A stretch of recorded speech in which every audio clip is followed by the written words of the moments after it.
Pa, thank you kayo sa imong gihimo. Nagpaka-strong gid ka. Nagpaka-healthy ka og ayo para mauban mo nimo og dugay.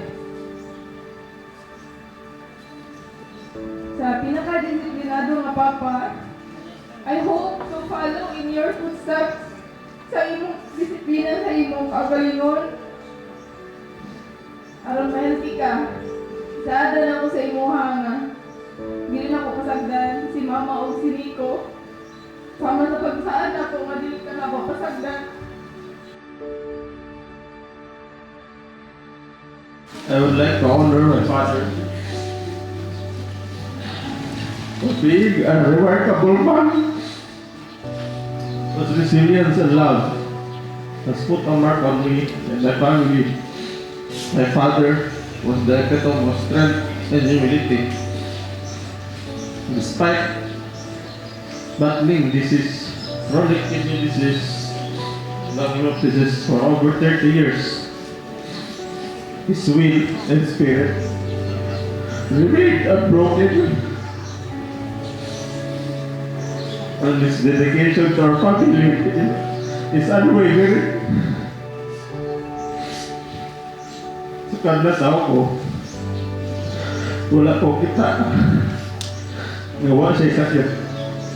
All my life, nag-anto si Papa, pero wala niya pasagli. Naasa pirmi sa mua, wala niya gikuan nga, mapasakit-sakit siya. Wala niya gihingi excuse. Ang iyang sakit sa pila ka tuway.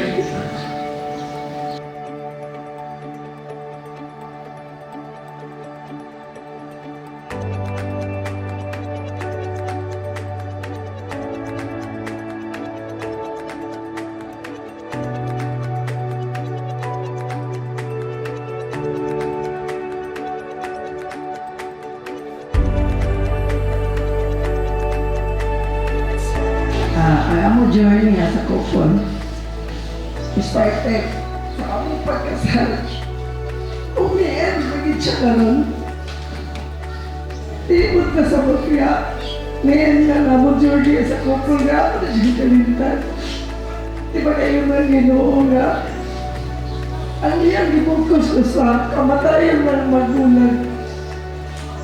Namatay naman siya. Nasalamat sa ginoo kay ipaulos man siya sa ako for 31 years. O gano'n mo journey, hindi naman sa perfecto. Ay mga tao naman niya, sama sa ugay, balik-balik. Wala may nag-consider sa ourselves nga. As pananoy, we consider ourselves as best friend.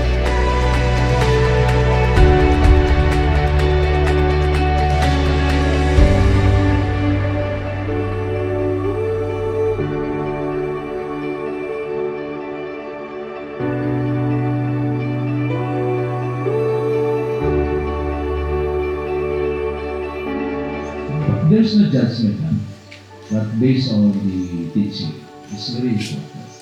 So, butan na lang na wala siya nasa tanay. Feel ko itong in your heart. Bowing down, kneeling down. Thank you sa tanan, ngayong gipudlo sa kuha o sa mahod. Kung dili tungod sa imuha, dili ni maunsa kung unsa mi karon sa among na-achieve sa life. Kung unsa sa akong value sa pagka-babae. Salamat. Thank you for being the kindest papa in the world. My father loved us with his whole heart. He loved us unconditionally, friends and relatives. As we say goodbye, I am very grateful for the moment we shared, every lesson that I learned, and every day that he fought with us. Pa, rest and paradise pa. I love you pa. We love you. Ako nag-iiuli sa kamilo sa Ginoo. Dili naman ako siya makita. Pero magpapili niya siya sa pagkasing-kasing. Nakita kaya wala na ko yung best friend. Kami ang niya mag-uban. Mas gigitan mo sa iskilahan, maulit ko. Kaya kabalo ko, umano na sa balay. Lane, no more pain. Padayon sa paglakaw. Iuwi na ka na ko sa Ginoo. It's really painful to say goodbye. Pero wala ko'y mahilo. Goodbye. I'll see you in the next life.